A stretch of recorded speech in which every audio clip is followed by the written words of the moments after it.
Assalamualaikum, semoga Allah merahmati dan memberkahi kalian. Semoga teman-teman semua dalam keadaan sehat walafiat. Setelah salam, saya ingin mengajak teman-teman untuk berlangganan kanal kami agar setiap video baru kami sampai ke kalian. Sekarang mari kita lanjutkan ke ceritanya, bagian 1. Malam yang tak disangka malam itu kantor polisi sektor kecil di pusat kota cukup ramai. Beberapa orang yang terjaring razia lalu lintas masih duduk menunggu proses tilang. Sebagian lagi hanya menunggu tanda tangan surat jalan. Di antara keramaian itu, seorang gadis berambut panjang dengan jaket jeans lusuh tampak berdiri kikuk di depan meja penyidik. Namanya Nadia, mahasiswi semester 4 di sebuah universitas ternama. Awalnya ia hanya melintas pulang dari kampus menggunakan motor metiknya. Namun, ketika melintasi perempatan, ia diberhentikan oleh petugas dengan alasan tidak membawa SIM. Nadia sudah mencoba menjelaskan bahwa SIM-nya ada, hanya saja terselip di dalam dompet yang tertinggal di rumah kos. Tetapi bukannya diberi kesempatan, ia justru digiring ke kantor polisi seperti seorang pelanggar berat. Anak muda zaman sekarang alasan terus. Semua ngaku punya SIM tapi buktinya nggak pernah bawa. Ucap seorang polisi dengan suara lantang sambil menunjuk Nadia. Beberapa orang yang duduk di ruangan itu ikut menoleh. Ada yang menahan tawa, ada pula yang sengaja bersiul seakan menikmati tontonan. Nadia hanya bisa menggigit bibir, menahan rasa malu yang seakan membakar wajahnya. Kalau nggak bisa buktiin, ia siap-siap aja tidur di sel semalam, tambah polisi lain yang duduk di belakang meja. Sambil memainkan pena dengan senyum sinis, Nadia mencoba bersuara. "Pak, saya benar-benar punya SIM. Saya bisa telepon teman saya untuk ambilkan." Belum selesai ia bicara, seorang anggota lain memotong dengan kasar. Udah, jangan ngeles. Anak kaya kamu ini biasanya sok-sokan, ngerasa nggak salah padahal jelas melanggar." Ruangan semakin riuh. Beberapa orang yang menunggu ikut bergumam, ada yang bahkan berani berkomentar lantang. "Halah, gaya doang. Anak gaul pasti." Nadia menunduk. Perasaan terhina, dipermalukan di depan orang banyak, bercampur jadi satu. Tapi dalam dirinya ada rasa lain yang perlahan tumbuh, kesabaran yang menipis. Ia tahu, kalau ia mengungkapkan siapa sebenarnya ayahnya, situasi akan langsung berubah. Namun ia memilih diam dulu, sampai pada waktunya kebenaran keluar sendiri, karena Nadia bukan gadis biasa. Ia adalah anak seorang anggota Kopassus aktif yang namanya cukup disegani. Mau saya lanjutkan ke bagian 2 dengan suasana ketegangan mulai memuncak ketika polisi makin arogan mempermalukan Nadia. Bagian 2. Arogansi yang memuncak suasana di kantor polisi itu semakin panas. Nadia masih berdiri di depan meja, sementara beberapa polisi lain ikut mendekat, seakan sengaja menjadikannya bahan tontonan. "Coba buka tasnya, siapa tahu ada barang-barang aneh," ujar salah satu anggota dengan nada merendahkan. Tanpa menunggu izin, seorang polisi langsung meraih tas kecil Nadia dan menggeledah isinya. Isinya hanya buku catatan, charger HP, dan dompet berisi kartu mahasiswa. Namun, bukannya berhenti, mereka justru semakin mengejek. "Wah, gaya mahasiswa kampus besar nih. Pasti mikir bisa seenaknya di jalan," kata seorang polisi berbadan besar sambil tertawa keras. Beberapa orang di ruangan itu ikut tertawa, memperparah rasa malu Nadia. Nadia berusaha menahan air matanya, tapi tubuhnya gemetar. Ia menarik napas panjang, mencoba bersikap tenang. "Pak, tolong jangan permalukan saya begini. Kalau memang salah, saya siap menerima sanksi, tapi jangan diperlakukan seperti ini," ucapnya dengan suara bergetar, namun jawaban itu hanya memicu tawa baru. "Hahaha, sok bijak banget, ya? Kamu pikir ini ruang kelas? Ini kantor polisi, Dek. Di sini yang ngomongnya kita, bukan kamu." Sahut salah satu polisi sambil menepuk meja keras-keras. Detik itu, Nadia mulai kehilangan kesabarannya. Matanya menatap lurus, tak lagi menunduk.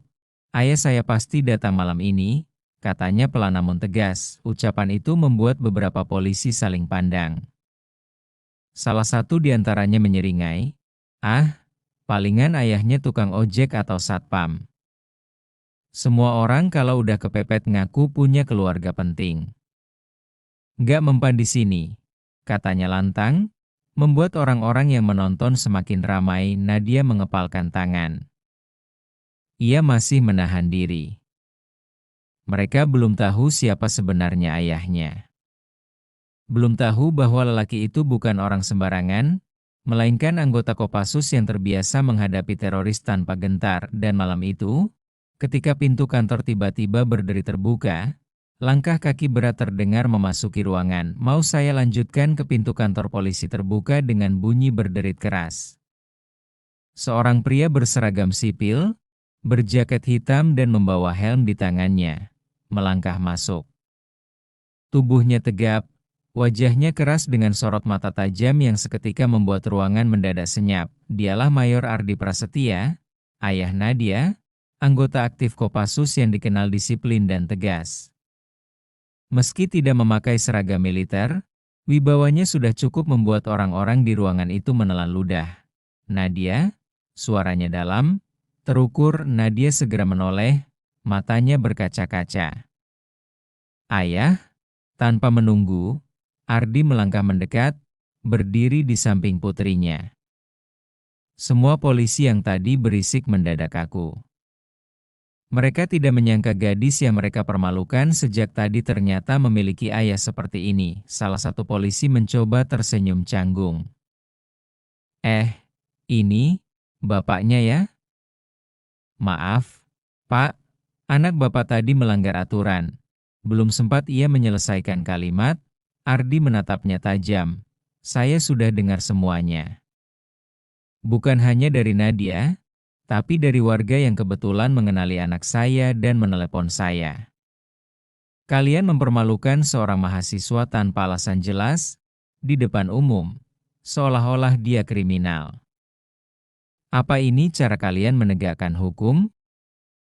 Suara Ardi tegas, tapi terkendali. Justru karena ketenangannya itulah membuat para polisi semakin tertekan. Nadia berdiri di samping ayahnya, merasa sedikit lega. Namun ia tahu, ini baru permulaan. Sebab ayahnya bukan tipe orang yang akan membiarkan kesewenangan tanpa konsekuensi. "Siapa komandan jaga malam ini?" tanya Ardi datar. Seisi ruangan terdiam. Semua menunduk, berharap tidak ditunjuk. Hingga akhirnya seorang perwira berpangkat rendah maju dengan langkah ragu. "Saya, Pak," jawabnya pelan. Ardi mendekat, menatap lurus ke matanya. "Kalau begini cara kalian bekerja, saya pastikan laporan ini tidak berhenti hanya di sini. Saya akan bawa persoalan ini ke atasan kalian." Ruangan mendadak seperti membeku. Polisi-polisi yang tadi berani tertawa kini hanya bisa diam, menunduk dalam rasa takut. Ruangan kantor polisi itu terasa menyesakan. Udara dingin dari kipas angin seakan tak mampu mengurangi panas yang muncul akibat tatapan tajam Mayor Ardi. Para polisi yang sebelumnya arogan kini berubah kaku, beberapa bahkan tampak berkeringat meski malam itu udara cukup sejuk. "Pak, ini hanya salah paham," ucap salah satu polisi dengan nada memohon. "Kami hanya menjalankan tugas razia rutin. Tidak ada maksud mempermalukan putri Bapak." Ardi menghela napas panjang, lalu menatap Nadia. "Salah paham? Katakan, Nadia. Apa mereka hanya salah paham, atau memang sengaja mempermalukanmu?" Nadia menelan ludah, lalu berkata lirih namun jelas, "Mereka sengaja, ya. Mereka tertawakan aku, geledah barang-barangku tanpa izin, dan mempermalukan aku di depan orang-orang." Kata-kata itu seperti petir yang menyambar. Beberapa polisi saling pandang, wajah mereka pucat pasi. Seorang warga yang masih ada di ruangan itu bahkan berbisik pada temannya. Wah, gawat ini. Anak Kopassus dipermalukan, habis mereka. Ardi menatap komandan jaga malam itu. Kalian tahu konsekuensinya? Kalau kalian memperlakukan warga sipil dengan cara seperti ini, apalagi anak saya, kalian bukan hanya mencoreng nama kepolisian, tapi juga memperlihatkan betapa lemahnya disiplin di sini. Komandan jaga itu menunduk, suaranya bergetar. Maaf, Pak. Kami hilaf. Kami janji tidak akan mengulangi. Ardi langsung memotong dengan nada dingin, janji tidak cukup. Tindakan kalian akan saya laporkan. Saya tidak peduli kalian tahu siapa saya atau tidak, tapi saya tidak akan biarkan pelecehan terhadap warga terjadi. Terutama di institusi yang seharusnya jadi pelindung rakyat. Beberapa polisi tampak mulai gelisah. Ada yang menggigit kuku, ada yang mondar-mandir gugup. Bahkan yang tadi paling lantang menghina Nadia kini hanya bisa menunduk dalam-dalam. Wajahnya merah pada menahan malu, namun di balik kepanikan itu, ada satu orang polisi muda yang sejak tadi hanya dia memperhatikan. Tatapannya berbeda, bukan sekadar takut, tapi ada kesan ia menyimpan sesuatu. Nadia sempat menangkap sorot matanya. Seakan dia ingin bicara namun terhalang oleh situasi. Mau saya lanjutkan ke bagian 5. Saat polisi muda itu akhirnya angkat bicara dan membuka fakta mengejutkan tentang kondisi di kantor tersebut,